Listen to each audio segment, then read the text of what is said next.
نحمده ونصلي على رسوله الكريم أما بعد فأعوذ بالله من الشيطان الرجيم بسم الله الرحمن الرحيم رب اشرح لي صدري ويسر لي أمري واحلل عقدة من لساني يفقهوا قولي اللهم انفعنا بما علمتنا وعلمنا ما ينفعنا وزدنا علما اللهم رب زدنا علما والحقنا بالصالحين اللهم إنا نسألك علما نافعا وعملا ورزقا طيبا اللهم اشفنا واشف مرضانا ومرضى المسلمين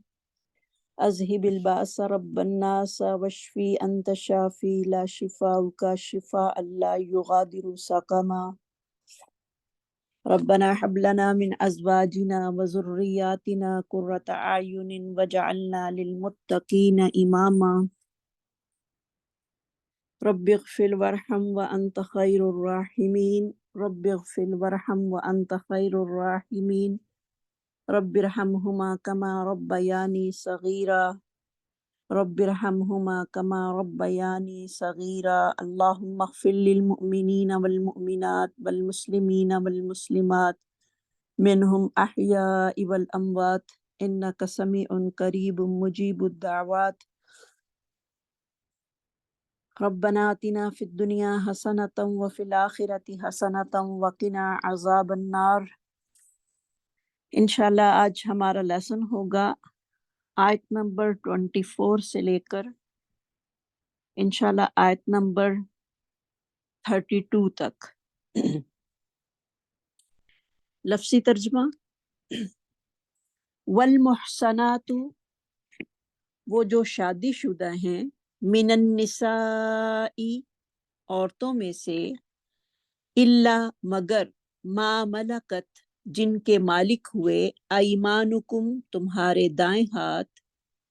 کتاب اللہ لکھا ہوا اللہ کا، علیکم تم پر، وَأُحِلَّ لَكُمْ اور حلال کیا گیا ہے، لکم تمہارے لیے، ما وراء وہ جو اس کے علاوہ ہے، ذالکم ان کے، ان کے تبتغوا تم تلاش کرو، باموالکم اپنے مالوں کے ساتھ، محسنین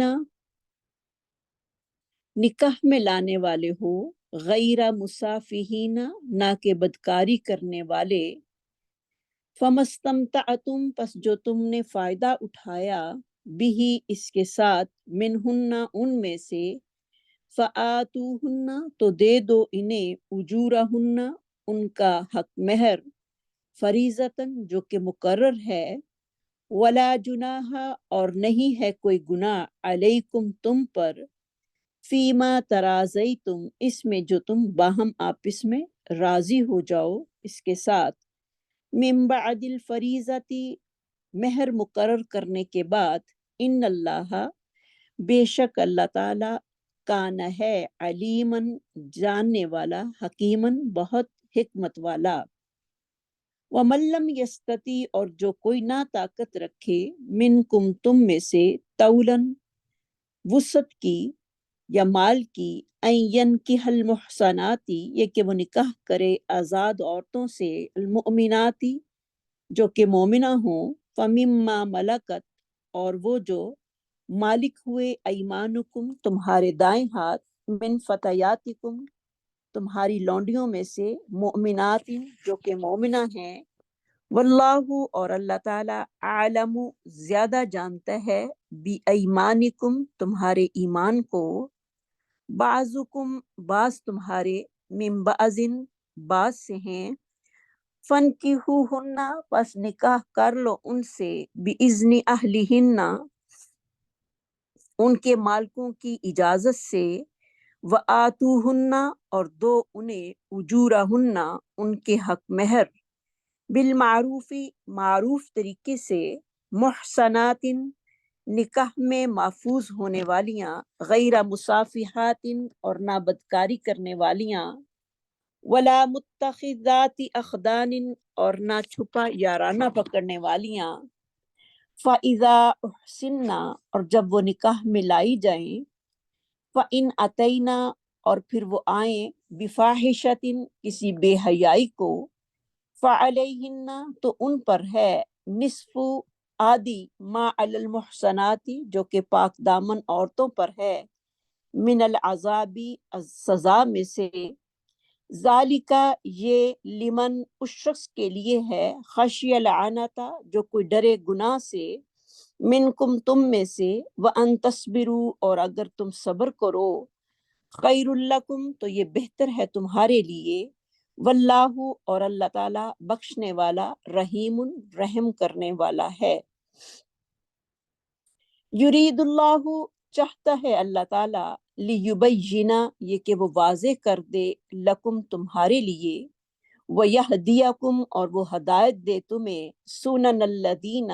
طریقوں کی ان لوگوں کے، من قبلکم جو تم سے پہلے تھے، ویتوبہ اور وہ مہربان ہو، علیکم تم پر، واللہ اور اللہ تعالیٰ،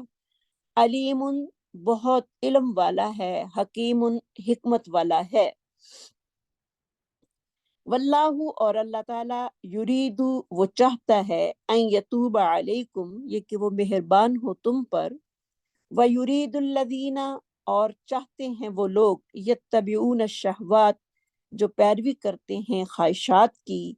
ان تمیلو یہ کہ تم جھک جاؤ، میلن عظیما جھک جانا بڑا، یرید اللہ چاہتا ہے اللہ تعالیٰ، ان یخففا یہ کہ وہ ہلکا کر دے، انکم تم سے،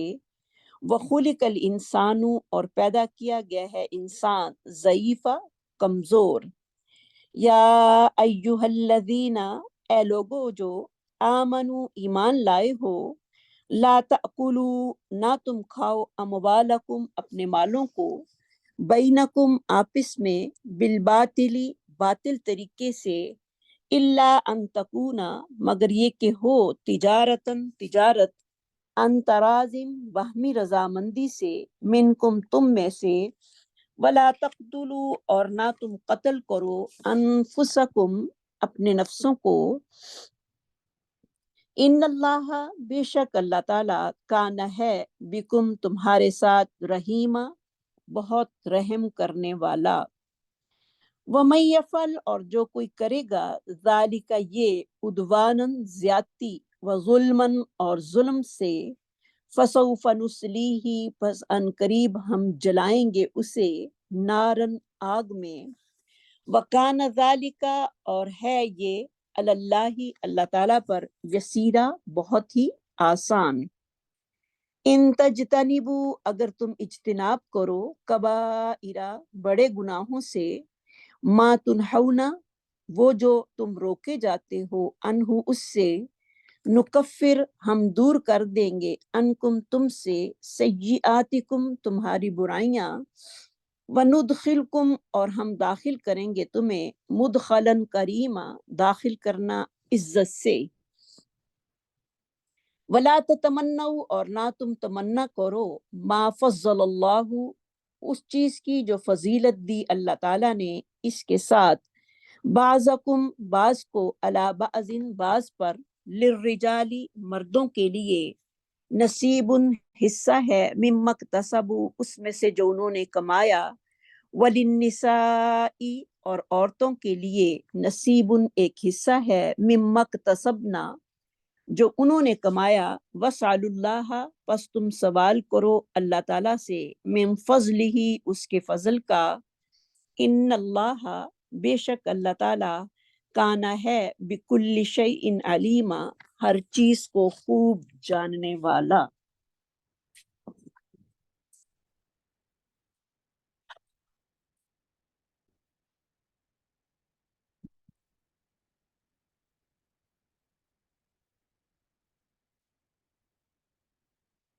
والمحصنات من النساء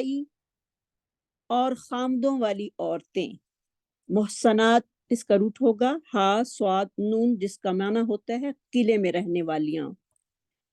پیچھے ہم محرمات کا ذکر پڑھ رہے تھے، اللہ رب العزت نے ہمیں ان رشتوں کی پہچان پیچھے بتائی جن سے نکاح کرنا جو ہے وہ حرام قرار دیا گیا ہے۔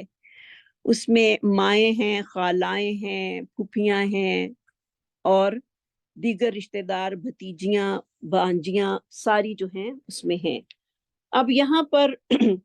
اللہ رب العزت جو ہیں وہ ہمیں بتا رہے ہیں کہ وہ کون سی عورتیں ہیں جن کے ساتھ مزید نکاح کرنا جو ہے وہ جائز نہیں۔ ان میں شادی شدہ عورتیں، ان سے بھی نکاح کرنا جو ہے وہ حرام ہے جن کے شوہر جو ہیں وہ موجود ہوں۔ الا ما ملکت، مگر وہ عورتیں جو مالک ہوئے ایمانکم، تمہارے دانے ہاتھ، یعنی لونڈیاں۔ یعنی وہ شادی شدہ عورتیں، لونڈیاں کون ہوتی ہیں؟ وہ شادی شدہ عورتیں، مالاکت کا روٹ ہوگا میم کاف لام، جو جنگی قیدی بن کر لونڈیوں کی صورت میں تمہاری ملکیت بن جائیں، اگرچہ ان کے شوہر جو ہیں وہ دارالحرب میں موجود ہوں۔ تو پھر اسلامی قاعدہ کیا ہے کہ اگر تو وہ حمل والی ہیں لونڈیاں، تو پھر وضع حمل تک جو ہے ان کا انتظار کرنا پڑے گا کہ ان سے صحبت نہ کی جائے، اور اگر حمل کے بغیر ہیں تو پھر ایک حیض آنے کے بعد ان کے ساتھ مسلمان مالک جو ہے وہ اس کے لیے فائدہ اٹھانا حلال ہے۔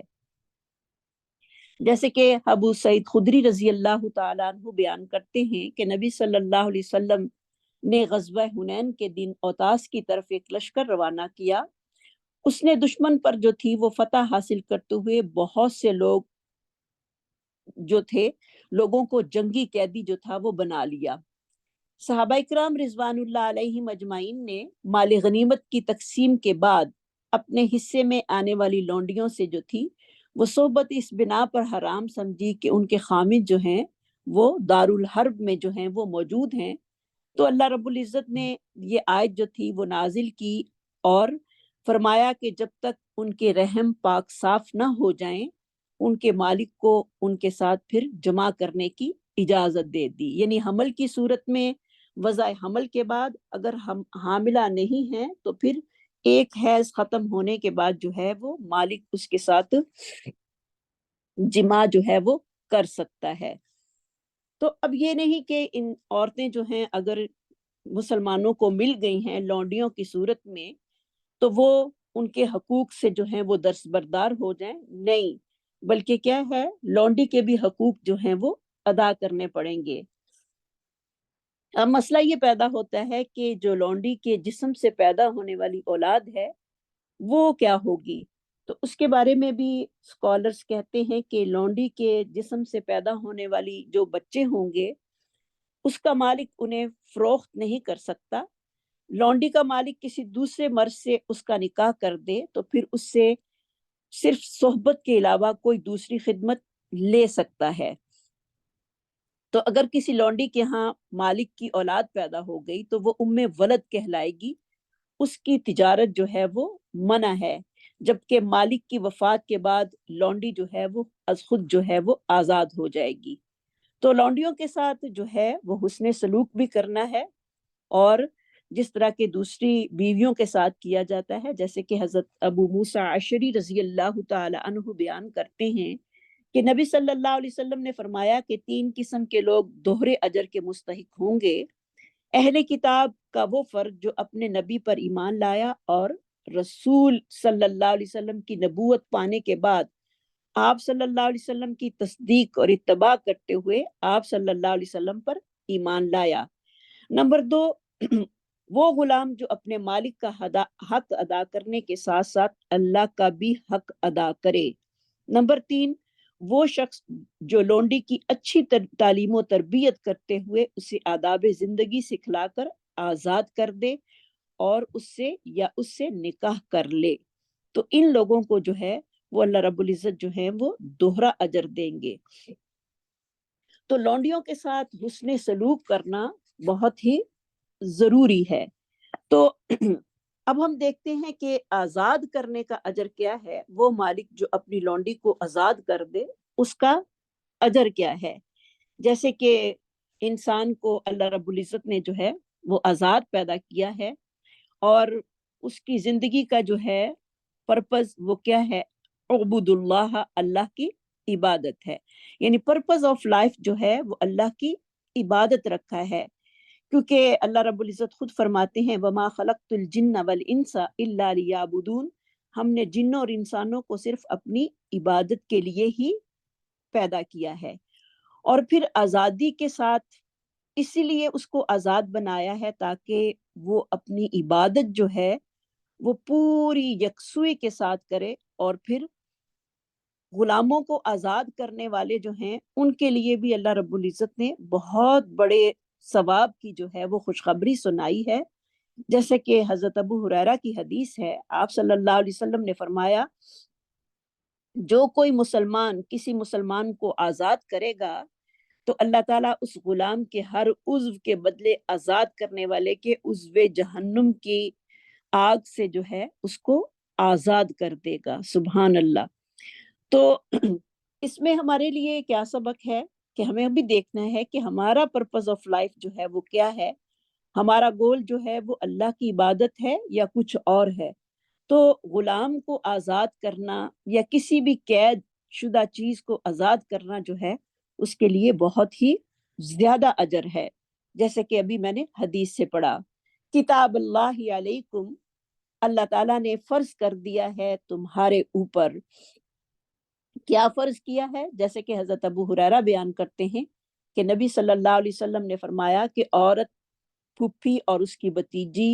عورت کی خالہ اور اس کی بھانجی جو ہے وہ ایک مرد کے نکاح میں اس کو جمع نہ کیا جائے۔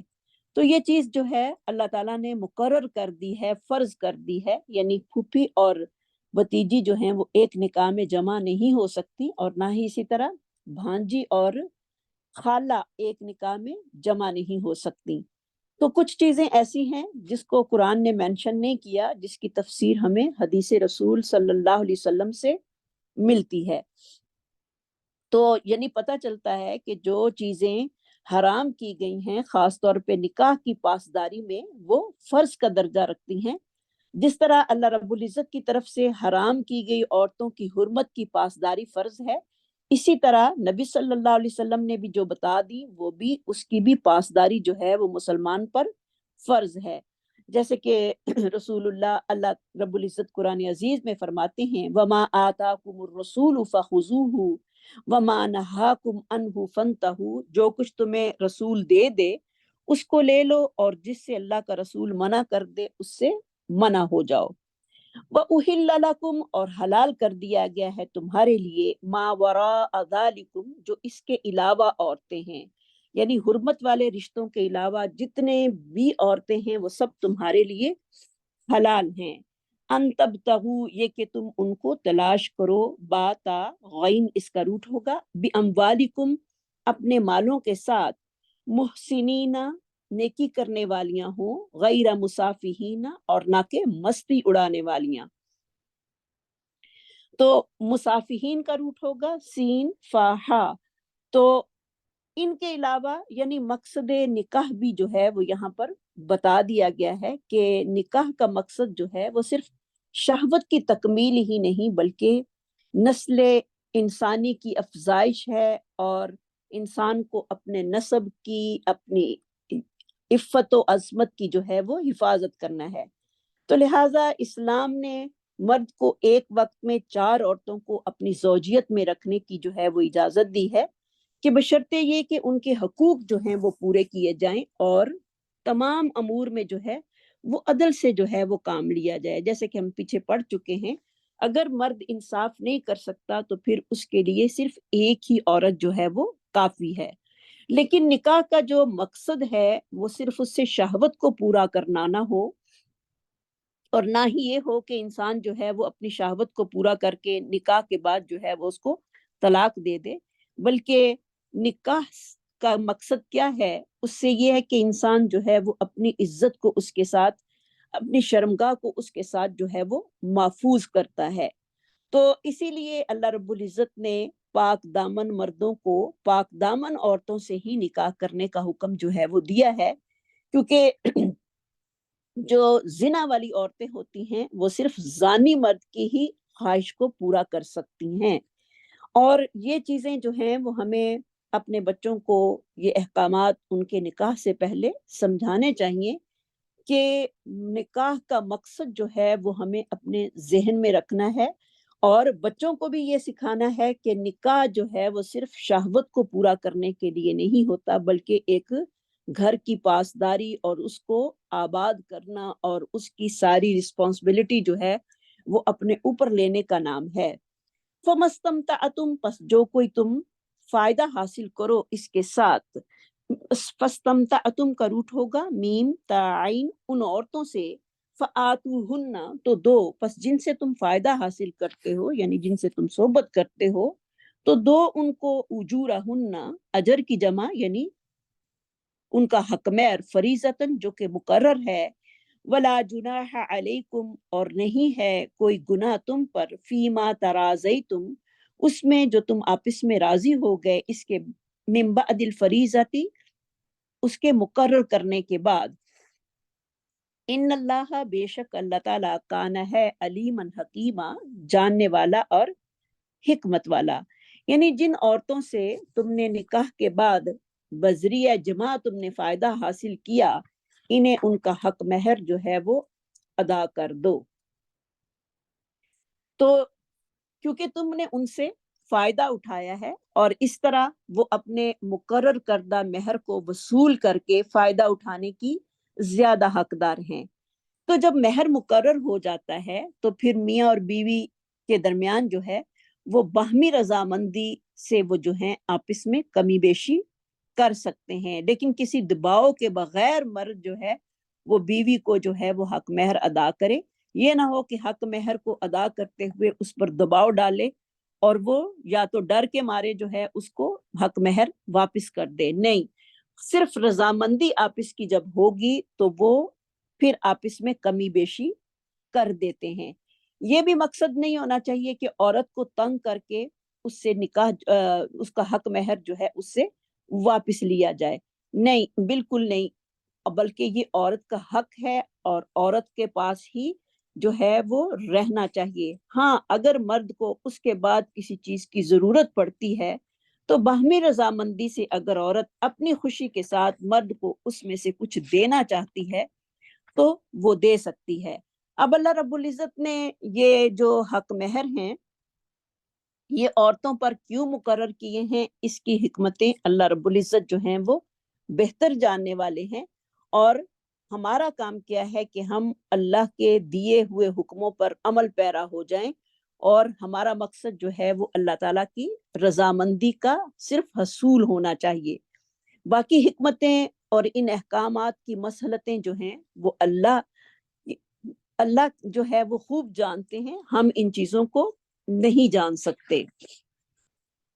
وَمَن لَّمْ يَسْتَطِیع اور جو کوئی نہ طاقت رکھے، منکم تم میں سے، طولاً یعنی وہ امیر ہو، ان ینکی المحصناتی یہ کہ وہ نکاح کرے پاک دامن سے، یعنی وسعت کی یا خوشحالی کی، طولاً کا مطلب جو ہے وہ وسعت اور خوشحالی بھی ہے، ان ینکیہ المحصناتی یہ کہ وہ نکاح کرے پاک دامن عورتوں سے، مؤمنات جو کہ مومنہ ہیں، فَمِمَّا مَلَكَتْ أَيْمَانُكُمْ پس جو کوئی مالک ہوئے تمہارے دانے ہاتھ، من فتياتكم المؤمنات تمہاری مومن لونڈیوں میں سے،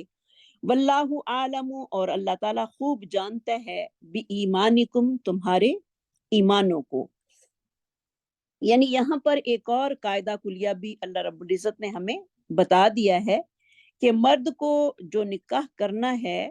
وہ پہلے تو ان عورتوں کے بارے میں بتا دیا جن کے ساتھ نکاح کرنا حرام ہے، اب ان عورتوں کا ذکر آ رہا ہے جن کے ساتھ آدمی نکاح کر سکتا ہے،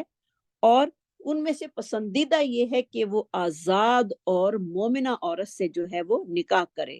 اگر وہ مالی طور پر طاقت نہیں رکھتا اور اپنی عزت کو وہ محفوظ رکھنا چاہتا ہے تو کسی مومنہ لونڈی سے بھی نکاح کر سکتا ہے، کیونکہ انسان کی زندگی میں دو چیزیں جو ہیں وہ بہت ہی اہمیت کی حامل ہوتی ہیں، ایک اس کا نسب اور ایک اس کی عفت۔ تو اسلام نے جو ہے، ہمارا مذہب اتنا پیارا ہے کہ ان کی حفاظت کا سب سے زیادہ جو ہے وہ اہتمام فرمایا ہے، اور پھر ان دونوں چیزوں کو محفوظ رکھنے کی غرض سے سزائیں بھی اللہ رب العزت نے جو ہیں وہ مقرر کی ہیں، یعنی جو شریعت کے علاوہ کام کرتا ہے یہی کام اس کے لیے سزا بھی مقرر ہے. نکاح کے علاوہ اگر کوئی یہ کام کر لیتا ہے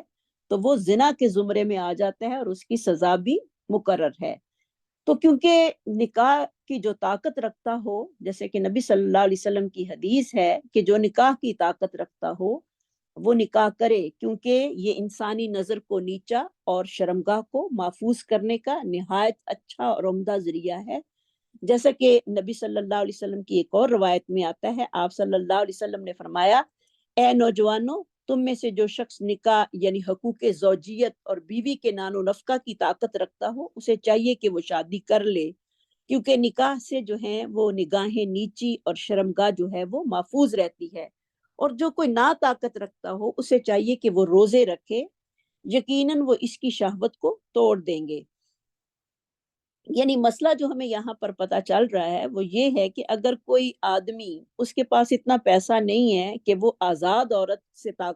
شادی نہیں کر سکتا، تو پھر اپنی عزت کو محفوظ کرنے کے لیے، اپنی عصمت کو محفوظ کرنے کے لیے مومنہ لونڈی سے بھی نکاح کر سکتا ہے. کیونکہ مومنہ لونڈی سے نکاح کرنا ویسے تو پسندیدہ نہیں ہے، کیونکہ جو اس کی اولاد ہوگی وہ بھی جو ہے وہ یعنی اس کے زمرے میں ہی رہے گی، غلامی کے زمرے میں. تو پسندیدہ یہ ہے کہ وہ اپنا نکاح جو ہے وہ پاک دامن اور مومنہ عورت، آزاد عورت کے ساتھ کرے. لیکن اگر وہ اپنی ذات سے جو ہے وہ پریشان ہے اور اس کو یہ ہے کہ کہیں میں غلط کام میں نہ پڑ جاؤں، تو پھر وہ لونڈی سے بھی نکاح کر سکتا ہے، کیونکہ لونڈی کا حق مہر جو ہے وہ آزاد عورت کے حق مہر سے آدھا ہے. بعضکم من بعض، بعض تمہارا بعض سے ہے. تو مما ملکت ایمانکم، وہ جو مالک ہوئے تمہارے دائیں ہاتھ، من فتیاتکم المؤمنات، تمہاری پاک دامن مومن لونڈیوں سے، واللہ اعلم بایمانکم، اور اللہ تعالیٰ زیادہ جانتا ہے تمہارے ایمانوں کو. بعضکم من بعض، بعض تمہارا بعض سے ہے. یعنی تم ایک دوسرے کے ہم جنس ہو. جو فائدہ تمہیں ایک آزاد عورت کے نکاح کرنے کی صورت میں بھی ہو سکتا ہے وہی تمہیں لونڈی سے بھی مل سکتا ہے. اور اگر تمہیں اپنی ذات کی عصمت سے زیادہ جو ہے وہ ڈر ہے کہ یہ محفوظ نہیں رہ سکے گی اور یہ غلط کاموں میں تمہارا نفس جو ہے وہ پڑ سکتا ہے، تو پھر اس کے لیے بہتر ہے کہ وہ لونڈی کے ساتھ نکاح کرے. اب لونڈی کے ساتھ نکاح کرنے کا طریقہ کار کیا ہے، اس کے لیے بھی اللہ رب العزت نے ہماری رہنمائی جو ہے وہ یہاں پر فرما دی ہے. جیسے کہ آتا ہے، فن کی ہن بِإِذْنِ أَهْلِهِنَّ، پس تم نکاح کرو ان عورتوں کے ساتھ ان کے گھر والوں کی اجازت سے. تو گھر والوں کی اجازت سے مراد یہ ہے کہ اس کے مالک کی اجازت کا ہونا جو ہے وہ بہت ہی ضروری ہے. وَآتُوهُنَّ أُجُورَهُنَّ، اور دو ان کو ان کا حق مہر، بالمعروف، دستور کے مطابق، محسنات، جو کہ نیکی کرنے والیاں ہوں، غیر مصافحات، نہ کہ مستی اڑانے والیاں، ولا متخذات اخدان، اور نہ ہی چھپا جرانہ پکڑنے والیاں ہوں. متخذہ کا روٹ ہوگا حمزہ، خا اور زا. تو آزاد عورت کے ساتھ نکاح جو ہے وہ بھی اس کی ولی کی اجازت کے ساتھ ہی کیا جاتا ہے، اور عورت کا ولی جو ہے وہ اس کا باپ ہوگا. اسی طرح لونڈیوں سے اگر نکاح کرنا ہے تو تب بھی معروف طریقے کے ساتھ جو ہے وہ نکاح کیا جائے گا، یعنی اس کے آقا کی اجازت کے ساتھ. جب تک اس کا آقا اجازت نہیں دیتا اس کے ساتھ جو ہے وہ نکاح نہیں ہو سکتا. تو پھر دستور کے مطابق جو ہے وہ اس کو مہر بھی ادا کرنا پڑے گا. جیسے کہ حضرت ابو ہریرہ رضی اللہ تعالیٰ عنہ بیان کرتے ہیں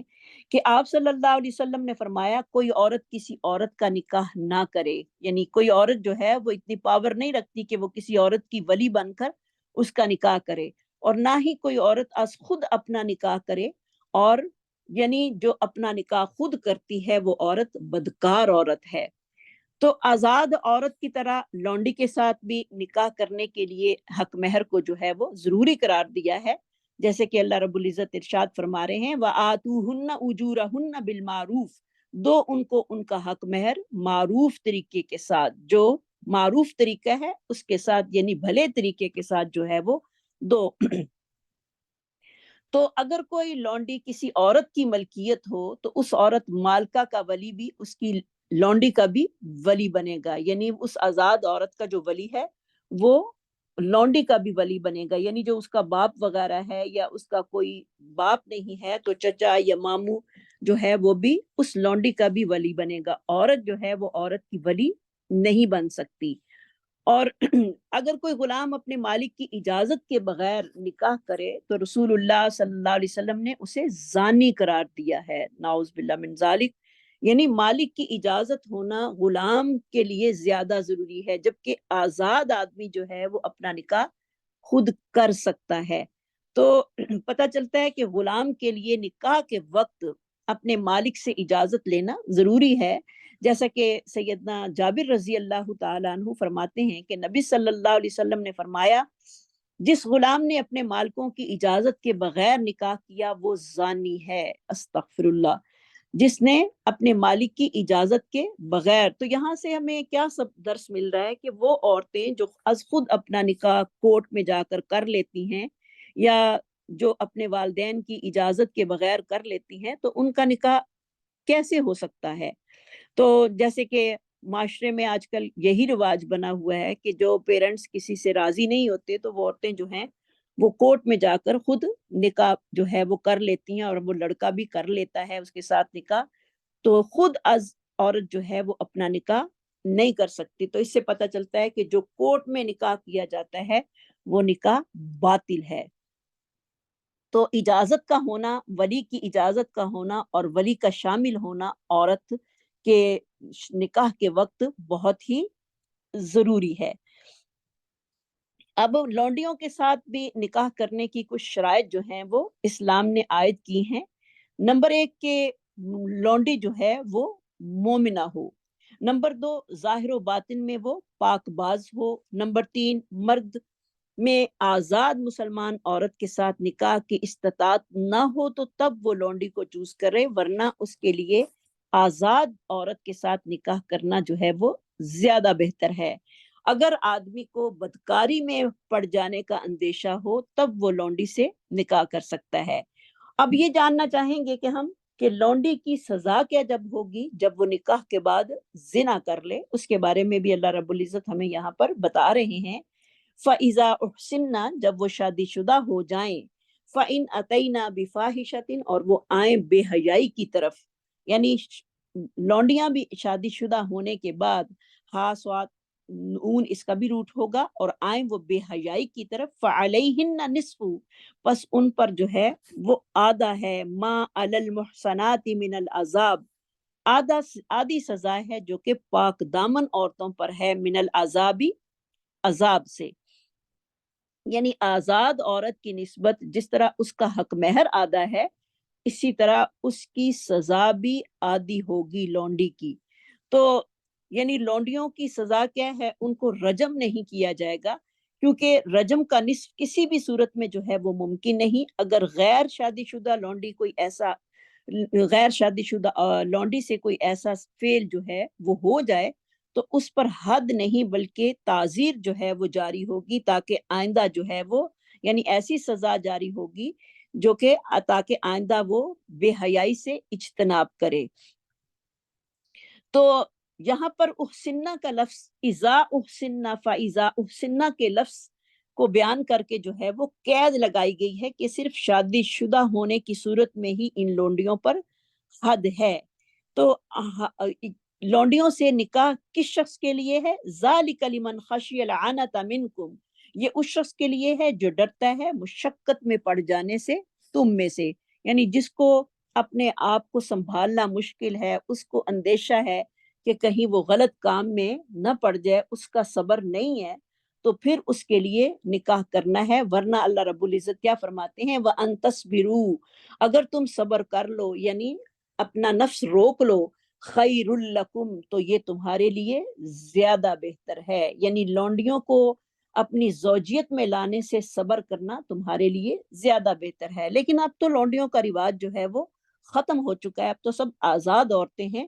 تو یہ احکامات جو تھے اس وقت تھے جب لونڈیاں تھیں، تو اب بھی کچھ لوگ جو ہیں جیسے کہ باہر کے ملکوں میں کچھ عورتوں سے جو ہے وہ اسی طرح ہی شادی کر لیتے ہیں جس طرح کے لونڈیوں سے کی جاتی ہیں، اور پھر ان کو آزاد بھی کر دیتے ہیں۔ تو اب یہاں پر یہ ایک سوال پیدا ہوتا ہے کہ لونڈیوں سے نکاح کرنا جو ہے وہ پسندیدہ کیوں نہیں؟ یعنی جائز تو ہے لیکن پسندیدہ نہیں ہے، اللہ رب العزت اس کو پسند نہیں کر رہے، اور کہہ رہے ہیں کہ وَإِن تَصْبِرُوا خَيْرٌ لَكُمْ، اگر تم اپنے آپ کو روک لو تو یہ بات تمہارے لیے بہتر ہے۔ اس کی وجہ یہ ہے کہ لونڈی کے جسم سے جو پیدا ہونے والی اولاد ہے وہ لونڈی کے مالک کی ملکیت میں ہونے کے ساتھ ساتھ جو ہے وہ فطری طور پر احساس محرومی کا جو ہے وہ شکار ہوگی، لہٰذا اولاد کو اس سے بچانے کے لیے تمہارے لیے صبر اور ضبط کرنا جو ہے وہ بہتر ہے۔ تو اور یہ بھی ممکن ہے کہ وہ لونڈی کسی کی ملکیت ہو تو نکاح کی صورت میں وہ حقوق ملکیت اور حقوق زوجیت میں جو ہے وہ نزاع کی صورت جو ہے وہ پیدا ہونے کا بھی خطرہ ہے، لہٰذا اس جھگڑے سے بچنے کے لیے صبر جو ہے وہ بہتر ہے، کیونکہ اس کے مالک کو بھی اجازت ہے کہ وہ اس کے ساتھ جمع کر سکتا ہے، تو اس کا شوہر بھی جس کے ساتھ اس کا نکاح ہوا ہے وہ بھی کرے گا، تو اس لیے جھگڑا جو ہے وہ پیدا ہوگا، تو اس جھگڑے سے بچنے کے لیے صبر کرنا ہی بہتر ہے۔ واللہ غفور الرحیم، اور اللہ تعالیٰ جو ہے وہ بخشنے والے مہربان ہیں۔ اللہ تعالیٰ جو ہیں وہ گناہوں کی توبہ پر جو ہیں وہ بہت ہی مہربان ہیں اور رحم بھی کرنے والے ہیں۔ یرید اللہ، بیان کرتے ہیں اللہ تعالیٰ، لیبین لکم، تاکہ وہ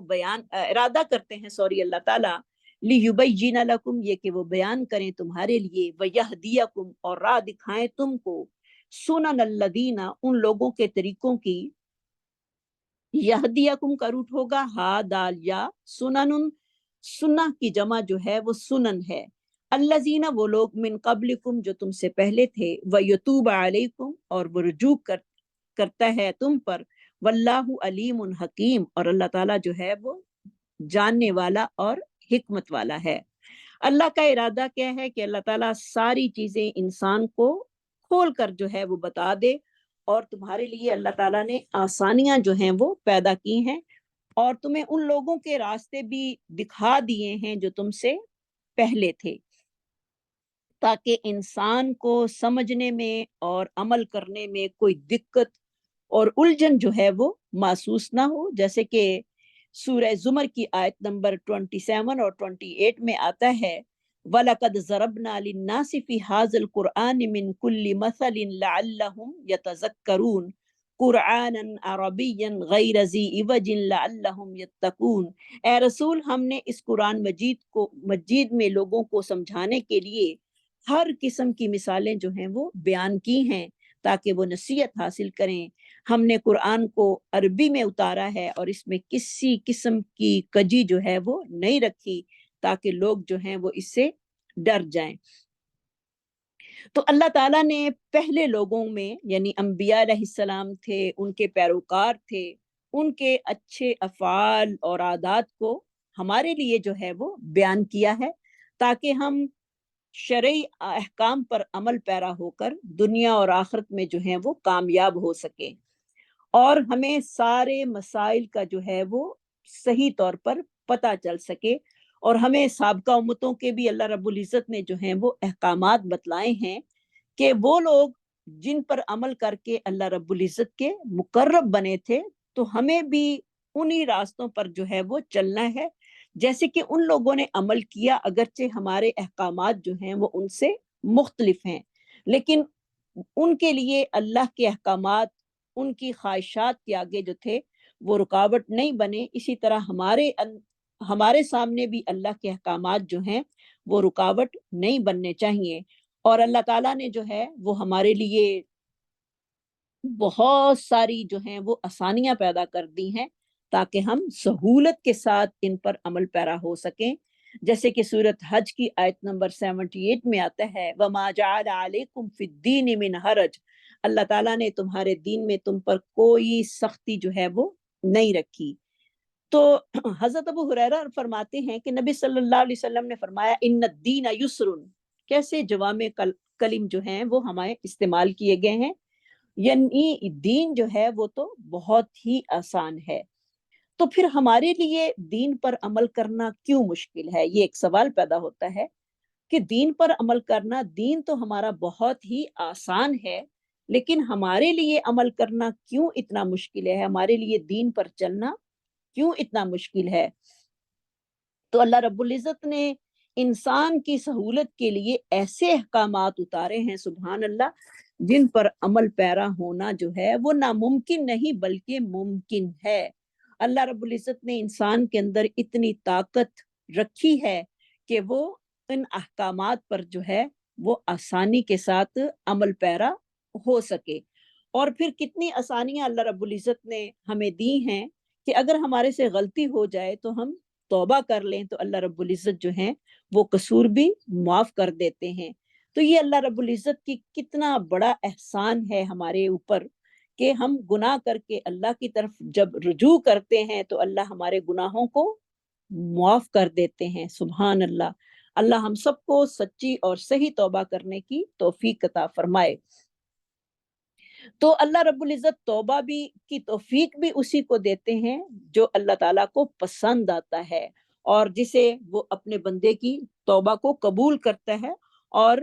اسی کو اللہ تعالیٰ توبہ کرنے کی توفیق بھی دیتے ہیں، اور جس کو توبہ کرنے کی توفیق نہیں ملتی گویا کہ وہ اللہ کو پسند نہیں۔ تو آخر سوال میں نے یہ کیا تھا کہ ہمیں دین پر عمل کرنا جو ہے وہ کیوں مشکل ہے جبکہ دین ہمارا بہت ہی آسان ہے؟ تو جو کہ ہم سب کا جو ہے وہ کیا ہے، آخرت پر ایمان کمزور ہے، جس کی وجہ سے ہمارے اوپر دین پر عمل کرنا جو ہے وہ مشکل بن گیا ہے۔ وہ کیا ہے؟ یعنی ہمیں نہ صحیح سزا کی امید ہے اور نہ ہی صحیح ہمیں اجر کی جو ہے وہ امید ہے، جس کی وجہ سے ہم عمل کرنے میں جو ہے وہ کوتاہیاں کرتے ہیں۔ اگر ہمارا آخرت پر صحیح ایمان ہو تو ہم کبھی بھی دین پر عمل کرنے سے پیچھے نہ رہیں بلکہ آگے بڑھ چڑھ کر جو ہے وہ دین پر عمل کریں۔ تو ہمیں اپنے ایمان کو پختہ کرنے کی ضرورت ہے، کیونکہ جب انسان کا آخرت پر ایمان پختہ ہو جاتا ہے تو پھر وہ ایمان جو ہے اس کو گناہ کی طرف لے کر نہیں جاتا بلکہ وہ نیکی کی طرف اس کو راغب کرتا ہے۔ واللہ یرید ان یتوب علیکم، اور اللہ تعالیٰ چاہتے ہیں یہ کہ وہ رجوع کریں تم پر۔ یعنی پھر اللہ تعالیٰ اپنی رحمت کا بار بار ذکر کر کے ہم سب کو تسلی دے رہے ہیں کہ جو میں نے احکامات تم پر فرض کیے ہیں وہ بہت ہی زیادہ نرمی کے ہیں، بہت ہی زیادہ آسان ہیں، لہٰذا تم اللہ کے احکامات پر عمل کرو اور اس کی خلاف ورزی نہ کرو، اور اپنی خواہشات کی جو ہے وہ پیروی نہ کرو، کیونکہ اللہ رب العزت جو ہیں وہ تم پر اپنی رحمتوں کے دروازے کھولنا چاہتے ہیں، سبحان اللہ۔ ہمارا رب تو اتنا مہربان ہے کہ وہ ہمارے لیے اپنی رحمتوں کے دروازے کھولنے کے بہانے جو ہے وہ تلاش کرتا رہتا ہے، لیکن ہم ہی جو ہیں اس سے دور بھاگتے ہیں۔ نہیں، ہمیں اپنے رب کے حکموں کو پہلے رکھنا ہے، کیونکہ شریعت میں بڑی نرمی اور رعایت جو ہے وہ اللہ رب العزت نے عطا کی ہے۔ تو ہمیں اپنی خواہشات کو جو ہے وہ دین کے آگے انشاءاللہ ختم کرنا ہے۔ وَيُرِيدُ الَّذِينَ، اور ارادہ کرتے ہیں وہ لوگ، یتبعون الشہوات، جو پیروی کرتے ہیں، تابعین اس کا روٹ ہوگا شہوات، شہو کی جمع جو ہے وہ شہوات ہے، ان تمیلوا میلا عظیما، یہ کہ تم جھک جاؤ جھکنا بہت بڑا، میم یا لام اس کا روٹ ہوگا۔ تو خواہشات کی پیروی کرنے والے جو ہیں وہ اللہ تعالیٰ کی رحمت سے یہاں پتہ چلتا ہے وہ محروم ہو کر گمراہیوں میں اور اس کی تاریکیوں میں جو ہے وہ بھٹکنا چاہتے ہیں۔ تو اللہ نہ کرے کہ ہم اپنی خواہشات کی پیروی میں جو ہے وہ گمراہی کی تاریکیوں میں جو ہیں وہ بھٹکتے پھریں، بلکہ ہمیں اپنی خواہشات کو اللہ رب العزت کے احکام کے سامنے ختم کر دینا چاہیے۔ تو دیکھیں آج کل بھی آزادی کے نام پر جو ہیں وہ مختلف پراپوگنڈے جو ہیں وہ ہو رہے ہیں، جیسے کہ مرد مرد کے ساتھ شادی کر سکتا ہے، عورت جو ہے وہ عورت کے ساتھ شادی کر سکتی ہے۔ نہیں، یہ چیزیں جو ہیں وہ ساری اللہ رب العزت نے حرام کی ہیں، اور انسان جو ہے وہ اپنے کمزور نفس کے ساتھ اور کمزور ایمان کے ساتھ آ کر ان دنیا کے بنائے ہوئے قانونوں کے آگے جو ہے وہ جھکتا چلا جا رہا ہے۔ حالانکہ یہ ساری چیزیں جو ہیں وہ ہمیں کہاں سے پتہ چلیں گی کہ ہم نے اپنی خواہشات کی پیروی نہیں کرنی؟ جب ہم قرآن پڑھیں گے، اور ہم جب تک قرآن سے واقف نہیں ہوں گے تو ہم یہ جو پراپوگنڈے آج کل ہو رہے ہیں آزادی کے نام پر، انہی کی طرف جھکتے چلے جائیں گے، اور ہمارا ایمان پھر اتنا کمزور ہو جاتا ہے کہ کوئی نہ کوئی لاجک جو ہے وہ ہم اس میں سے نکال کر اس پر جو ہے وہ عمل پیرا ہو جاتے ہیں۔ اللہم لا تجعلنا منہم، اللہ ہمیں ان لوگوں میں سے نہ کرنا جو کہ آزادی کے نام پر آگے جو ہیں وہ جھکتے چلے جا رہے ہیں۔ یرید اللہ، ارادہ کرتا ہے اللہ تعالیٰ، ان یخفف عنکم، یہ کہ وہ ہلکا کر دے تم سے، یعنی بہت چیزیں جو ہیں وہ تمہارے لیے نرم کر دے۔ خا فا فا اس کا روٹ ہوگا، وخلق الانسان، اور پیدا کیا گیا ہے انسان، ضعیفا کمزور، ذا عین، فا اس کا روٹ ہوگا۔ یہ اللہ کی رحمتیں ہیں جو اللہ رب العزت ہمیں یہاں پر بتا رہے ہیں کہ اللہ تعالیٰ نے انسانوں کو یعنی بندوں کو ان کی کمزوری کو مد نظر رکھتے ہوئے حالات کے مطابق اس قدر آسانی اور سہولت رکھی ہے کہ وہ مشکل ترین حالات میں بھی اللہ کے حکموں کا پیروکار جو ہے وہ ہو سکتا ہے۔ جیسے کہ اضطراری حالت میں جو مجبور شخص ہے اس کے لیے حرام چیز کا بھی استعمال کرنا اللہ تعالیٰ نے جائز رکھا ہے۔ جیسے کسی کو اپنی جان کا خطرہ ہے اور وہ جان جو ہے اس کی جا رہی ہے اور اس کے پاس حرام چیزوں کے علاوہ کچھ نہیں، تو وہ بقدر ضرورت اس کا بھی استعمال کر سکتا ہے۔ اس کے پیش نظر ایک وقت میں وہ آدمی جو اپنی خواہش پر کنٹرول نہیں کر سکتا اور ایک بیوی سے اس کی خواہش پوری نہیں ہوتی، تو اس کو 4 بیویاں رکھنے کی بھی جو ہے وہ اجازت دی ہے۔ اور اسی طرح عبادات میں بھی اللہ تعالیٰ نے انسانوں کی کمزوری کو جو ہے وہ مد نظر رکھا ہے، اور یہ ہمارا اتنا پیارا رب ہے اور اس کا اتنا پیارا قرآن ہے جو کہ ہمیں بتا رہا ہے کہ جب انسان کمزور اور لاغر ہو جاتا ہے اور روزے نہیں رکھ سکتا تو اللہ تعالیٰ نے اس کے لیے فدیہ جو ہے وہ مقرر کر دیا ہے۔ اور اسی طرح کوئی بیمار شخص ہے اور وہ شرعی عذر کی بنا پر پانی استعمال نہیں کر سکتا، اور وہ بیماری کی وجہ سے نماز اسے پڑھنی ہے لیکن پانی استعمال نہیں کر سکتا، تو اللہ رب العزت نے اسے تیمم کرنے کی جو ہے وہ اجازت دے دی ہے۔ تو سبحان اللہ۔ اور اسی طرح اگر کوئی بہت لاغر شخص ہے اور اس پر حج کا فریضہ ہے اور اللہ تعالیٰ نے اس کو اتنا دیا ہے کہ وہ حج کرے، تو وہ خود نہیں جا سکتا تو وہ کسی سے بھی کروا سکتا ہے۔ تو یہ اللہ تعالیٰ نے ہمارے لیے کتنی آسانیاں جو ہیں وہ دین میں پیدا کی ہیں، کیونکہ وہ پیدا کرنے والا جانتا ہے کہ میرا بندہ جو ہے وہ ان کمزور حالات میں بھی آ سکتا ہے۔ تو یرید اللہ، چاہتے ہیں اللہ تعالیٰ، ان یخفف عنکم، یہ کہ وہ ہلکا کر دیں تم سے یا آسانی کریں تم سے، وخلق الانسان ضعیفا، اور انسان جو ہے وہ کمزور پیدا کیا گیا ہے۔ تو دیکھیں اللہ رب العزت کے انعامات اور اس کی رحمتیں ہم سب پر اتنی ہیں، لیکن پھر بھی ہم اپنے رب کے جو ہیں وہ صحیح متی اور فرما بردار نہیں بنتے، اس کا کھاتے بھی ہیں، اس کے تمام دیے ہوئے نعمتوں سے کتنا فائدہ حاصل کرتے ہیں، لیکن جب اللہ رب العزت کا کوئی حکم آ جاتا ہے ہمارے آگے جو کہ ہماری نفس کے خلاف ہوتا ہے تو ہم اس کو بالکل بھی نہیں رکھتے آگے، اور ہم اپنی خواہش کو آگے رکھ کر اس احکام کو بالکل کچل دیتے ہیں، اور دیکھتے نہیں کہ یہ حکم کرنے والا کون ہے، یہ ہمارا رب ہے جس نے ہمیں ہر چیز سے جو ہے وہ نوازا ہے۔ تو اسی لیے اللہ رب العزت فرماتے ہیں وما قدر اللہ حق قدری، انہوں نے اللہ کی عزت کو پہچانا ہی نہیں جیسے کہ اس کے پہچاننے کا حق تھا، یا اس کی قدر ہی نہیں کی ایسے جیسے کہ حق تھا اس کی قدر کرنے کا۔ آگے اللہ رب العزت کیا فرما رہے ہیں، یا ایھا الذین آمنو، اے لوگو جو ایمان لائے ہو، لا تأکلوا اموالکم، نہ تم کھاؤ اپنے مال، اموال جو ہے وہ مال کی جمع ہے آپس میں، بالباطلی، باطل طریقے سے۔ پہلے احکامات جو ہیں وہ ہمارے لیے معاشرتی احکامات بیان ہوئے ہیں، اب ان کے ساتھ ہی ہمارے مالی معاملات بھی اللہ رب العزت نے ہمیں ذکر کر کے بتا دیے ہیں کہ تم نے اپنے معاشرتی معاملات میں اور آئلی معاملات میں جو ہے تمہیں مالی معاملات کی بھی ضرورت پیش آئے گی، تو اس کے بھی احکامات تمہیں سمجھنے کی ضرورت ہے۔ کیونکہ اللہ رب العزت کسی طریقے سے بھی نہیں چاہتے کہ میرے بندوں کے درمیان کوئی ہے جو ہے وہ فتنہ اور فساد جو ہے وہ برپا ہو۔ تو یہاں پر اللہ رب العزت کا کتنا بڑا احسان ہے کہ وہ ہمیں تجارت کرنے کا بھی طریقہ جو ہے وہ بتا رہے ہیں کہ ہم نے تجارت جو ہے وہ کس طرح کرنی ہے، اور ایک دوسرے کے مال کو باطل طریقے سے نہیں کھانا۔ یا ایھا الذین آمنو، اے لوگو جو ایمان لائے ہو، لا تأکلوا اموالکم، نہ تم کھاؤ اپنے مالوں کو، بینکم آپس میں، بالباطلی، باطل طریقے سے، الا ان تکونا تجارتن، مگر یہ کہ ہو تجارت، ان ترازن، آپس کی رضامندی سے، ترازم منکم، جو کہ تمہاری آپس کی رضامندی کے ساتھ ہو۔ یعنی تجارت میں بھی ظلم و زیادتی اہل ایمان کو منع کیا ہے کہ تجارت میں بھی، مالی معاملات میں بھی تم نے ایک دوسرے پر ظلم اور زیادتی نہیں کرنی، اور ایک دوسرے کا مال جو ہے وہ باطل طریقے سے نہیں کھانا، بلکہ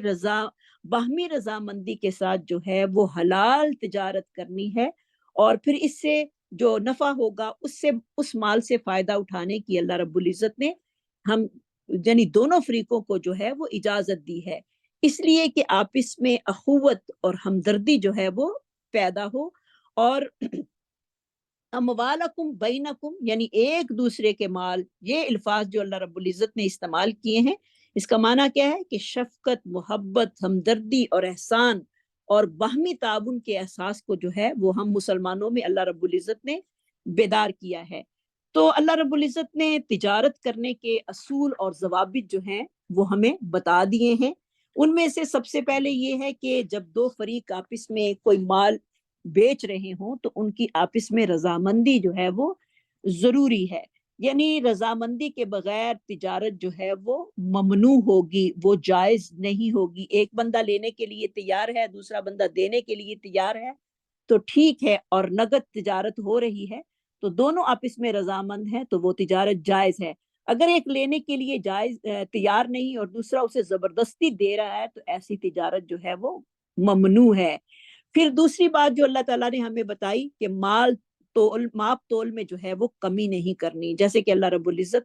ارشاد فرماتے ہیں سورت بنی اسرائیل کی آیت نمبر 35 میں، وَأَوْفُوا الْكَيْلَ إِذَا قِلْتُمْ وَزِنُوا بِالْقِسْطَاسِ الْمُسْتَقِيمِ، اور جب تم ماپ تول کرو تو پورا پورا ماپ کرو، اور تول کرتے وقت بھی ترازو کو سیدھا رکھو۔ جیسے کہ عبداللہ بن عمر رضی اللہ تعالیٰ عنہ بیان کرتے ہیں کہ نبی صلی اللہ علیہ وسلم نے فرمایا، جو بھی قوم ماپ اور تول میں کمی کرے تو اللہ تعالیٰ اس کو قحط سالی میں، روزگار کی تنگی میں اور بادشاہ کے ظلم کے ذریعے سزا دیتا ہے۔ آج ہمارے حالات بھی یہی ہیں، جب ہم ماپ تول میں جب ہم کمی کرتے ہیں تو کیسی سزائیں اللہ رب العزت کی طرف سے ہمیں مل رہی ہیں، یعنی مال میں بھی کمی ہو رہی ہے، قحط سالی بھی ہو رہی ہے، روزگار بھی جو ہیں وہ تنگ ہو رہے ہیں، اور جیسے حکمران ہمارے اوپر مسلط ہیں، جیسے کہ ہمارا اپنا ملک جو پاکستان ہے وہ ہم سب کے سامنے ہے، اللہ تعالیٰ ہمارے ملک کے حالات کو جو ہے وہ بہتر کر دے۔ تو یہ ہمارے اپنے ہی کرتوتوں کی جو ہے وہ شامت ہے۔ اور تیسری بات یہ ہے کہ جب انسان تجارت کر رہا ہو تو وہ اللہ کی یاد سے غافل کرنے والی تجارت نہ ہو، یہ نہ ہو کہ انسان ایسی تجارت میں مشغول ہو جائے جس میں اسے نماز، روزہ، قرآن جو ہے وہ اسے غافل کر دے، جیسے کہ اللہ رب العزت جو ہیں وہ سورہ نور کی آیت نمبر 37 میں فرماتے ہیں، رجال لا تلہیہم تجارت ولا بیع عن ذکر اللہ وإقام الصلاة وإیتاء الزکاة یخافون یوما تتقلب فیہ القلوب والابصار، ایسے لوگ جن کو تجارت اور خرید و فروخت جو ہے وہ اللہ کا ذکر کرنے، نماز پڑھنے، زکوٰۃ دینے سے غافل نہیں کرتی، وہ اس دن سے ڈرتے ہیں جس دن دل اور آنکھیں الٹ پلٹ جو ہیں وہ ہو جائیں گی۔ تو انسان جب تجارت کر رہا ہو تو اس میں ایک لمحے کے لیے بھی اپنے رب کو نہیں بھلانا، بلکہ اس پر قائم ہی رہنا ہے۔ اور ایک یہ کہ انسان کو متشبہ چیزوں میں جو ہے وہ تجارت کرنے سے بھی منع فرمایا ہے، جو کہ حرام ہوں، اور وہ حرام چیزوں میں انسان جو ہے وہ داخل ہو جائے. جیسے کہ حضرت نعمان بن بشیر رضی اللہ تعالیٰ عنہ بیان کرتے ہیں کہ نبی صلی اللہ علیہ وسلم نے فرمایا جو شخص شبہات میں واقع ہو جائے وہ حرام چیزوں میں بھی داخل ہو جائے گا. یعنی انسان کو پتہ نہیں کہ یہ چیزیں ان کی تجارت کرنی حلال ہے یا حرام ہے، ان سے بچنا جو ہے وہ بہت ہی ضروری ہے. اور اس کے علاوہ آپ صلی اللہ علیہ وسلم نے کتے، بلی اور خون کی تجارت کرنے سے بھی جو ہے وہ منع فرمایا ہے. جیسے کہ ابو جحیفہ رحمہ اللہ اپنے باپ سے روایت کرتے ہیں کہ نبی صلی اللہ علیہ وسلم نے خون اور کتے کی قیمت لینے سے منع فرمایا ہے. اور اسی طرح ابو زبیر رضی اللہ تعالیٰ عنہ بیان کرتے ہیں کہ میں نے حضرت جابر رضی اللہ تعالیٰ عنہ سے کتے اور بلی کی قیمت کے متعلق پوچھا تو انہوں نے فرمایا کہ نبی صلی اللہ علیہ وسلم نے ان کی قیمت لینے پر ڈانٹ فرمائی. یہ مسلم کی حدیث ہے. تو دیکھیں آج ہمارے جہاں پر ہم لوگ رہ رہے ہیں اس ملک میں کتے اور بلیوں کی قیمتوں کا آپ سب کو اچھی طرح اندازہ ہوگا، اور ہم ان کی قیمت دے کر جو ہیں وہ اپنے گھروں میں لاتے ہیں، لیکن ان کی قیمت لینی دینی دونوں ہی ناجائز ہیں. اسی طرح زنا کی کمائی سے بھی نبی صلی اللہ علیہ وسلم نے جو ہے وہ منع فرمایا ہے کہ زانیہ عورت کی کمائی جو ہے وہ بھی حرام میں آ جاتی ہے. تو یہ ساری چیزیں ایسی ہیں جن سے ایسی تجارات جو کہ انسان کو گناہ میں ڈال دیں ان سے منع فرمایا ہے. جیسے کہ حضرت ابو ذر رضی اللہ تعالیٰ عنہ بیان کرتے ہیں کہ نبی صلی اللہ علیہ وسلم نے فرمایا کہ جھوٹی قسم اٹھا کر مال فروخت کرنے والے کے ساتھ نہ تو اللہ تعالیٰ کلام کرے گا اور نہ ہی نظر رحمت سے اس کو دیکھے گا. تو یہ بھی ایک بہت بڑی بات ہے کہ لوگ جو ہیں وہ جھوٹ بول کر جو ہیں وہ اپنا مال فروخت کرتے ہیں اور تھوڑی تھوڑی چیزوں کے پیچھے جو ہیں وہ بڑی بڑی قسمیں جو ہیں وہ اٹھا لیتے ہیں، اور پھر اللہ رب العزت کی طرف سے اسے سزا کیا ہے. یہ مسلم کی حدیث ہے. نہ تو اللہ تعالیٰ اس سے کلام کرے گا قیامت والے دن اور نہ ہی اس کو نظر رحمت سے جو ہے وہ دیکھے گا. اور اس کے علاوہ آپ صلی اللہ علیہ وسلم نے فرمایا کہ جھوٹی قسم اٹھا کر اٹھانے سے سامان تو انسان کا فروخت ہو جاتا ہے لیکن برکت ختم ہو جاتی ہے. انسان مال تو اپنا بیچ لیتا ہے، پیسہ کما لیتا ہے، لیکن اس کے مال کی جو برکت ہوتی ہے وہ اللہ رب العزت اس کو ختم کر دیتے ہیں. تو لہٰذا ایسی تجارتیں جو ہیں وہ جس کا نبی صلی اللہ علیہ وسلم نے حکم دیا ان کو کرنا ہے، اور جن سے اللہ کے رسول نے منع کیا ہے اس سے بچنا ہے. تو اب ہم دیکھتے ہیں کہ معاش کا افضل ترین ذریعہ کیا ہے کہ جس کے ذریعے انسان پیسہ کما کر اپنا گھر جو ہے وہ چلا سکے، اپنا گزارا جو ہے وہ کر سکے. اس کے بارے میں بھی جو ہیں وہ ہمیں پتہ چلتا ہے احادیث مبارکہ سے، کیونکہ کسب معاش کے بھی مختلف ذریعے اللہ رب العزت نے ہمارے لیے بنائے ہیں، لیکن نبی صلی اللہ علیہ وسلم نے سب سے افضل ذریعہ معاش تجارت محنت کو جو ہے وہ قرار دیا ہے کہ محنت کرے انسان. جیسے کہ عبداللہ بن عمر بیان کرتے ہیں کہ نبی صلی اللہ علیہ وسلم سے پوچھا گیا کون سی کمائی جو ہے وہ سب سے افضل ہے. آپ صلی اللہ علیہ وسلم نے فرمایا آدمی کا اپنے ہاتھ سے محنت مشقت کرنا اور جائز تجارت کرنا یہ سب سے اعلیٰ ہے. یعنی پاکیزہ کمائی، ہاتھ کی محنت جو ہے اور تجارت جو ہے وہ بتلائی گئی ہے، اور یعنی ایسی تجارت جو کہ جھوٹ سے پاک ہو، وعدہ خلافی سے مبرہ ہو، امانت میں خیانت نہ ہو، چیز خریدتے وقت قیمت میں کمی کرنے کے لیے ایسے اس کے عیب بتلانا جو کہ اس میں موجود نہ ہو، سامان فروخت کرتے وقت چیز میں غیر موجود اوصاف بیان نہ کیے جائیں، اور وسائل ہوتے ہوئے قرض کی ادائیگی میں ٹال مٹول جو ہے وہ نہ کی جائے، اور اسی طرح جس سے قرضہ لیا گیا ہے اس کو تنگ بھی نہیں کرنا. تو یہ ذریعہ معاش جو ہے وہ سب سے افضل ہے کہ انسان اپنے ہاتھ سے کمائی کر کے رزق حلال کھا کے خود کما کے خود بھی کھائے اور اپنے گھر والوں کو بھی کھلائے. کیونکہ آپ صلی اللہ علیہ وسلم کی حدیث کیا ہے؟ الکاسب حبیب اللہ، محنت کرنے والا اللہ کا دوست ہے. محنت کرنے والا اللہ کا دوست ہے، کیونکہ جائز طریقے سے حلال طریقے سے جو مال کمایا جائے گا وہ بھی عبادت میں شامل ہے. مرد کا معاش کے لیے نکلنا اور پھر ذریعہ معاش جو ہے وہ اس کا پاک صاف ہے، کوئی اس میں شک و شبہ نہیں، یعنی حرام کی کوئی ملاوٹ اس میں شامل نہیں، تو وہ بھی اس کے لیے کیا ہے، ساری اس کا کام کرنا، اس کا سارا دن محنت کرنا، وہ کیا ہے اس میں شامل ہے۔ لیکن اس کے ساتھ یہ نہیں کہ وہ صرف کمائی کر رہا ہے تو وہ حلال طریقے سے روزی کما رہا ہے، محنت کر رہا ہے تو یہی اس کی عبادت ہے، نہیں، اس کے ساتھ ساتھ اس کو نماز روزے کی بھی پابندی کرنا ضروری ہے۔ اگر وہ نماز روزے کی ساتھ پابندی نہیں کرتا تو وہ کمائی بھی اس کے لیے عبادت نہیں بن سکتی، وہ اس کا محنت کرنا اس کے لیے عبادت نہیں بن سکتا۔ اگر وہ اس کے ساتھ محنت کے ساتھ وہ اللہ کا بھی حق ادا کرتا ہے اور اپنے گھر والوں کے لیے بھی اتنی محنت کرتا ہے تو وہ اس کے لیے اس کی کمائی کرنا اور اس کا محنت کرنا وہ بھی عبادت کے درجے میں آتا ہے۔ آگے اللہ رب العزت کیا فرما رہے ہیں، وَلَا تَقْتُلُوا أَنفُسَكُمْ، اور نہ تم قتل کرو اپنی جانوں کو، ان اللہ کان بکم رحیما، بے شک اللہ تعالیٰ جو ہے وہ تمہارے ساتھ بہت ہی مہربان ہے، کہ اپنی جانوں کو جو ہے وہ قتل نہ کرو۔ جیسے کہ سیدنا عمر بن ابی العاص بیان کرتے ہیں کہ نبی صلی اللہ علیہ وسلم 8 ہجری میں مجھے کسی سفر پر روانہ فرمایا تو رات کو میں جنبی ہو گیا، مجھے خدشہ لاحق ہوا کہ سخت سردی میں غسل کرنا جو ہے وہ جان لیوا ثابت ہو سکتا ہے، تو میں نے تیمم کر کے اپنے ساتھیوں کو صبح کی نماز پڑھا دی۔ چنانچہ لوگوں نے اس بات کا تذکرہ نبی صلی اللہ علیہ وسلم کے سامنے کیا تو آپ صلی اللہ علیہ وسلم نے فرمایا، اے عمر، تو نے اپنے ساتھیوں کو حالت جنابت میں ہی نماز پڑھا دی۔ میں نے عرض کی کہ اللہ کے رسول، مجھے سخت سردی میں غسل کی وجہ سے موت کا اندیشہ تھا، یعنی پانی اتنا ٹھنڈا تھا کہ میں نہا نہیں سکتا تھا، لیکن مجھے نہانے کی حاجت تھی۔ تو مجھے اس موقع پر اللہ رب العزت کا یہ فرمان جو تھا وہ یاد آ گیا، وَلَا تَقْتُلُوا أَنفُسَكُمْ إِنَّ اللَّهَ كَانَ بِكُمْ رَحِيمًا، کہ اللہ جو ہے وہ تمہارے ساتھ بڑا ہی مہربان ہے، تم اپنی جانوں کو جو ہے وہ قتل نہ کرو۔ تو میں نے تیمم کر کے ان کو نماز پڑھا دی۔ آپ صلی اللہ علیہ وسلم مسکرائے اور کچھ بھی نہ کہا۔ تو یہ آپ صلی اللہ علیہ وسلم کی تقریری حدیث ہے جس پر آپ صلی اللہ علیہ وسلم نے صحابی کے عمل کو پسند کیا۔ تو ولا تقتلوا انفسکم سے مراد جو ہے وہ اصل میں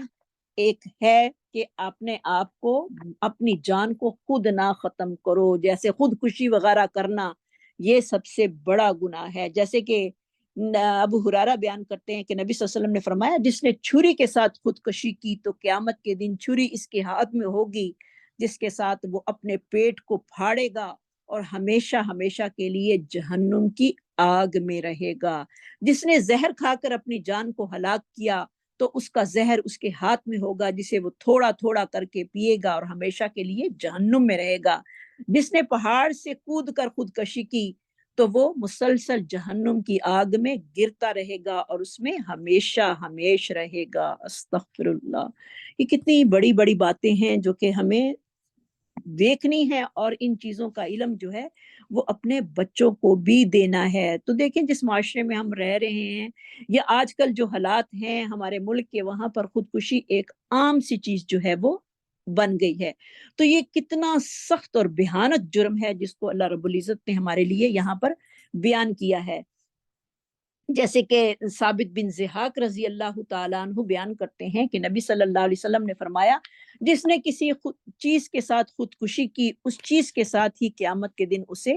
عذاب دیا جائے گا۔ استغفر اللہ۔ تو خودکشی کرنا کتنا بھیانک جرم ہے، کسی کو نہ حق قتل کرنا یا اپنا آپ ہی ختم کر لینا، تو یہ سارے بڑے بڑے کبیرہ گناہ ہیں۔ تو اللہ تعالی ہم سب کو اس سے محفوظ فرمائے اور اللہ ہم سب کے بچوں کو بھی اس سے محفوظ فرمائے۔ وَمَن يَفْعَلْ ذَلِكَ، اور جو کوئی یہ کام کرے گا، عُدْوَانًا وَظُلْمًا، زیادتی سے اور ظلم سے، یفعل کا روٹ ہوگا فا عین لام، عدوانن عین دال واو، وظلمًا اور ظلم کے ساتھ ظالم میم، فسوف نصلیہ تو جلد ہی ہم اس کو داخل کریں گے، سواد لام یا، اس کا روٹ ہوگا وکان ذالک نارا، آگ میں، وکان ذالک علی اللہ یسیرا، اور یہ بات اللہ تعالیٰ پر بہت ہی آسان ہے۔ یسیرا کا روٹ ہوگا یا سین اور را۔ تو اللہ تعالیٰ نے جو کام ہمارے لیے حرام قرار دیے ہیں اور جو کوئی اس کا مرتکب ہونے کے بعد توبہ نہ کرے وہ کیا ہے؟ ظالم ہے۔ جس نے زیادتی اور ظلم کیا تو اس کو ہم آگ میں داخل کریں گے۔ تو اللہ رب العزت اس کو جہنم میں داخل کرنے کا اللہ رب العزت نے جو ہے وہ فیصلہ کیا ہے۔ اور اگر ایسا شخص جو ہے وہ اپنا مواخذہ نہ کرے، یعنی ایسے شخص کا مواخذہ نہ کرنا اور اسے سزا نہ دینا جو ہے وہ ظلم ہے۔ اگر کوئی حکومت اسے پکڑ نہیں سکتی تو اللہ رب العزت کے وہ کٹہرے سے بھاگ نہیں سکتا۔ اللہ کے لیے کوئی مشکل نہیں کہ وہ اس کو 1 منٹ میں جو ہے وہ جہنم کی آگ میں جھونک دے۔ تو ایسا کرنا یعنی اپنی جان پر ظلم کرنا، کسی کی جان پر ظلم کرنا کوئی چھوٹا گناہ نہیں، بہت بڑا گناہ ہے، اور اللہ کے لیے آگ میں ڈالنا کوئی مشکل نہیں۔ وَكَانَ ذَلِكَ عَلَى اللَّهِ يَسِيرًا، اور یہ اللہ تعالیٰ پر بہت ہی آسان ہے۔ اسی طرح کسی کے ساتھ ناانصافی کرنا اور اللہ تعالیٰ کی شان کے جو بات لائق نہیں وہ اللہ کے لیے دینا، یہ سارے چیزیں جو ہیں وہ بہت بڑی بڑی چیزیں ہیں، کیونکہ ہم لوگ گناہ کر کے جو ہے وہ بھول جاتے ہیں، جبکہ انسان کو گناہ کر کے بھولنا نہیں چاہیے۔ ہر وقت خوف میں رہے کہ کسی وقت بھی اللہ کی وہ ذات جس کی میں نافرمانی کر رہا ہوں وہ مجھے سزا دے سکتی ہے۔ جب اللہ کا ڈر دل میں ہوگا تو انسان اگر انسان ہونے کی ناطے سے اس سے گناہ ہو بھی جائے تو وہ فوراً اللہ سے گڑ گڑا کر جو ہے وہ معافی مانگ لے، تو اللہ جو ہے وہ معاف کرنے والا ہے۔ ہم کتنی جگہ پڑھ چکے ہیں کہ ان اللہ کان غفور الرحیم۔ تو شرعی احکام کی نافرمانی کرنا اور اس پر قائم رہنا، جو اللہ نے احکام جو کہ حرام کیے ہیں ہم ان پر جو ہے وہ اگر ڈٹے رہیں اور اپنی جو ہے وہ دکھائیں کہ ہم تو یہ کام کر کے ہی رہیں گے، اور یہ کیا ہے، ہمارا اپنی جان پر ہی ظلم اور زیادتی ہے، جس کی سزا اللہ تعالیٰ نے جہنم کی آگ بتلائی ہے، اور اس میں داخل کرنا اللہ تعالیٰ کے لیے کوئی مشکل بات نہیں بلکہ ایک معمولی سی بات ہے۔ تو اس لیے انسان کو ڈھٹائی پر نہیں قائم رہنا چاہیے، اصرار نہیں کرنا بلکہ اقرار کر لینا ہے۔ گناہ ہو گیا ہے تو اقرار کر لے، اپنے رب سے معافی مانگ لے، اللہ معاف کرنے والا ہے، ورنہ پھر جہنم کی آگ جو ہے وہ اللہ رب العزت نے اس کے لیے تیار کر رکھی ہے۔ ان تجتنبوا کبائر، اور اگر تم بچو بڑے گناہوں سے، جیم نون با اس کا روٹ ہوگا، ان تجتنبوا، کیونکہ پچھلی آیتوں میں ہم ناجائز طریقوں سے مال کھانے کے بارے میں پڑھ گئے ہیں، اور ابھی کبیرہ گناہوں سے بھی کبھی ہم نے جان لیا، اور صغیرہ گناہوں کے بارے میں بھی ہم نے، اب اللہ تعالیٰ ہمیں بتا رہے ہیں یہاں پر کہ صغیرہ گناہوں کی معافی اور جنت کن لوگوں کے لیے میں نے جو ہے وہ تیار کی ہے۔ اگر تم بچو، ان تجتنبو، اگر تم بچو کبائر، کبیرہ گناہوں سے۔ کبیرہ گناہ جو ہیں وہ کون سے ہیں اس کو ہمیں ضرور جاننا ہے، جیسے کہ عبد الرحمن بن ابی بکرہ رحمت اللہ علیہ اپنے والد سے بیان کرتے ہیں کہ نبی صلی اللہ علیہ وسلم نے فرمایا، کیا میں تمہیں یہ نہ بتاؤں کہ تمام کبیرہ گناہوں میں سے سب سے بڑا گناہ کون سا ہے؟ ہم نے عرض کی اللہ کے رسول ضرور بتلائیے۔ آپ صلی اللہ علیہ وسلم نے فرمایا، الاشراک باللہ، اللہ کے ساتھ شرک کرنا، وعقوق الوالدین، اور والدین کی نافرمانی کرنا، وَكَانَ مُتَّقِيًا فَجَلَسَ فَقَالَ عَلَىٰ قَوْلُ الزُّورِ وَشَهَادَةُ الزُّورِ، اور آپ تکیہ لگائے ہوئے بیٹھے تھے، یعنی آرام فرما رہے تھے کہ آپ اٹھ کر بیٹھ گئے اور فرمایا، خبردار، جھوٹی بات اور جھوٹی گواہی بھی کبیرہ گناہوں میں سے ہے۔ تو یہ کتنی بڑی بات ہے، ہم بات بات پہ جھوٹ بھی بول لیتے ہیں، اور نہ کوئی بات کسی کی دیکھی ہو تو جھوٹی گواہی بھی اس کے بارے میں ہم دے لیتے ہیں، تو یہ کبیرہ گناہ ہیں۔ کیا ہے؟ الاشراک باللہ، اس کو میں دوبارہ ذرا دہرا دیتی ہوں، الاشراک باللہ، اللہ کے ساتھ شرک کرنا، وعقوق الوالدین، اور والدین کی نافرمانی کرنا، وَكَانَ مُتَّقِيًا فَجَلَسَ، آپ جو تھے وہ تکیہ لگا کر بیٹھے تھے، آپ سیدھے ہو کر بیٹھ گئے، فرمایا عَلَىٰ قَوْلُ الزُّورِ شَهَادَةُ الزُّورِ، جھوٹی بات کہنا اور جھوٹی گواہی دینا بھی کبیرہ گناہوں میں شامل ہے۔ حضرت انس بیان کرتے ہیں کہ نبی صلی اللہ علیہ وسلم نے فرمایا، الشرک باللہ وعقوق الوالدین وقتل النفس وقول الزور، اللہ کے ساتھ شرک کرنا، والدین کی نافرمانی کرنا، ناحق قتل کرنا اور جھوٹ بولنا، یہ کبیرہ گناہوں میں سے ہیں۔ یہ مسلم کی حدیث ہے۔ اور حضرت عبداللہ بن مسعود بیان کرتے ہیں کہ میں نے عرض کی کہ اللہ کے رسول، اللہ تعالیٰ کے ہاں سب سے بڑا گناہ کون سا ہے؟ آپ نے فرمایا، تو کسی کو اللہ کے ساتھ شریک بنائے، حالانکہ اللہ رب العزت نے تجھے پیدا کیا ہے۔ میں نے عرض کیا پھر کون سا؟ آپ نے فرمایا تو اپنے بچوں کو اس ڈر سے قتل کرے کہ وہ تیرے ساتھ کھائے گا۔ میں نے عرض کی پھر کون سا؟ آپ صلی اللہ علیہ وسلم نے فرمایا تو اپنے پڑوسی کی بیوی کے ساتھ بدکاری کرے۔ پھر آپ صلی اللہ علیہ وسلم نے ان 2 آیتوں کی جو تھی وہ تلاوت کی کہ رحمان کے بندے وہ ہیں جو اللہ کے ساتھ دوسروں کو الہ نہیں بناتے، نہ حق قتل نہیں کرتے اور نہ ہی وہ زنا کرتے ہیں۔ جس نے ایسا کیا وہ گناہ کو پہنچ گیا۔ تو یہ کبیرہ گناہ ہے۔ تو انسان جب تک کبیرہ گناہ وہ ہوتے ہیں جن پر حد جو ہے وہ قائم کی جاتی ہے، اور کبیرہ گناہ جو ہیں وہ معافی مانگے بغیر جو ہیں وہ معاف نہیں ہوتے۔ جیسے زنا وغیرہ ہے، ان پر حد جو ہے وہ قائم کی جاتی ہے۔ شرک ہے تو اس کو جب تک ہم دل سے معافی نہیں مانگ لیں گے وہ ہمارا گناہ معاف نہیں ہوگا۔ اور صغیرہ گناہ کیا ہے؟ اگر انسان کبیرہ گناہوں سے معافی نہ مانگے تو صغیرہ گناہ جو ہیں ان کا بھی مواخذہ ہوگا۔ تو اگر انسان کبیرہ گناہوں سے معافی مانگ لے تو صغیرہ گناہ بھی سبحان اللہ معاف ہو جائیں گے۔ اور صغیرہ گناہ کیا ہیں؟ تو جو کہ جب انسان ان سے بھی معافی نہیں مانگتا تو وہ کبائر کا سبب بن جاتے ہیں۔ جیسے کہ نبی صلی اللہ علیہ وسلم نے فرمایا آنکھ کا دیکھنا زنا ہے، کان کا زنا سننا ہے، پاؤں کا زنا چلنا ہے، زبان کا زنا بولنا ہے، اور ہاتھ کا زنا پکڑنا ہے۔ یہ بتلاتے ہوئے فرمایا کہ نفس اس کی تمنا اور شرمگاہ ان سب کی تصدیق یا تکذیب کرتی ہے۔ اسی طرح آپ صلی اللہ علیہ وسلم نے غیر محرم کی طرف شہوت کی نظر سے دیکھنا، اس کے پاس چل کر جانا، شہوت بھری کسی کے ساتھ باتیں کرنا، نفس میں بدکاری کی خواہش کرنا، زنا وغیرہ، یہ ساری باتیں جو ہیں یہ بڑے گناہ ہیں، لیکن اگر ان سے توبہ نہ کی جائے تو چھوٹے گناہ بھی برقرار رہ جاتے ہیں، وہ بھی معاف نہیں ہوتے۔ اگر انسان کبائر سے توبہ کر لیتا ہے تو صغیرہ گناہ اللہ رب العزت اس کے خود ہی معاف کر دیتے ہیں۔ سبحان اللہ۔ ان تجتنبوا کبائر، اگر تم بچو کبیرہ گناہوں سے، ما تنہون، جن سے تم منع کیے جاتے ہو، نون ہا یا اس کا روٹ ہوگا نکفر، ہم دور کر دیں گے، کافارا اس کا روٹ ہوگا انکم، تم سے، سیئاتکم تمہاری برائیاں، وندخلکم اور ہم داخل کریں گے تم کو، مدخلن کریما داخل کرنا باعزت جگہ میں، یعنی تمہیں جنت میں ہم جو ہے وہ داخل کر دیں گے۔ اگر تم کبیرہ گناہوں سے بچو گے تو ہم تمہارے صغیرہ گناہ معاف کر کے تمہیں جنتوں میں جو ہیں وہ داخل کر دیں گے۔ تو کتنی بڑی خوشخبری ہے ہم سب کے لیے کہ ہم کبیرہ گناہوں سے جو ہیں وہ معاف جو ہیں وہ بچتے رہیں۔ ان میں سے خاص طور پر شرک اور جو دوسرے گناہ جو ہیں وہ بتائے گئے ہیں، قول الزور، شہادت الزور، ان چیزوں سے بچنا ہم سب کے لیے ضروری ہے۔